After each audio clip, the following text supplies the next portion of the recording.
From a sermon by Saint Augustine, Bishop. He who perseveres to the end will be saved.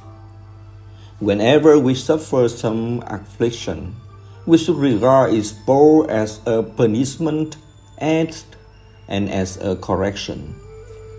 Our holy scriptures themselves do not promise us peace, security, and rest. On the contrary, the gospel makes no secret of the troubles and temptations that await us. But it's also said that he who perseveres to the end will be saved.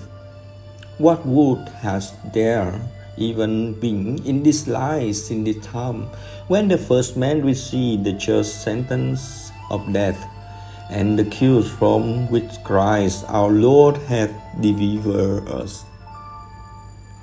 So we must not grumble, my brothers, for as the apostle says, some of them murmured and were destroyed by serpents.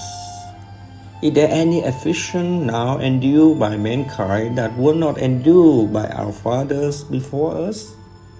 What suffering of ours even bear comparison with what we know of their sufferings?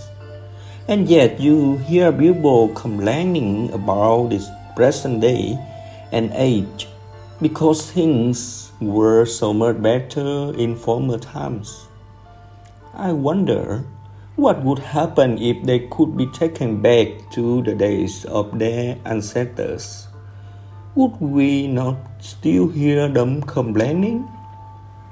You may think past ages were good, but it's not only because you are not living in them. It amazes me that you who have now been feared of the curse, who has believed in the Son of God, who has been instructed in the Holy Scriptures, that you can think that the days of Adam were good, and your ancestor bore the curse of Adam, of that Adam to whom the world were addressed. With on your broad you shall eat your breath. You shall steal the earth from which you were taken, and it will yield you thorns and thirst.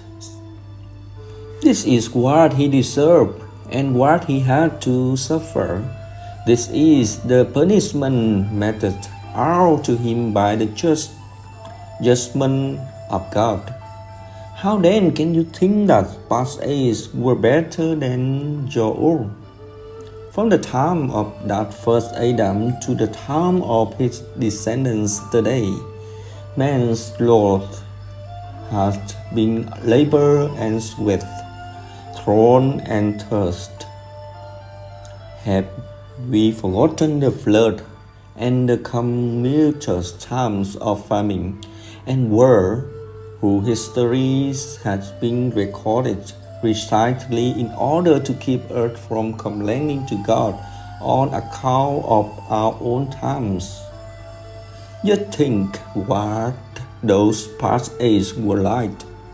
Is there one of us who does not shudder to hear or read of them? Far from justifying complaints about our own time, they teach us how much we have to be thankful for.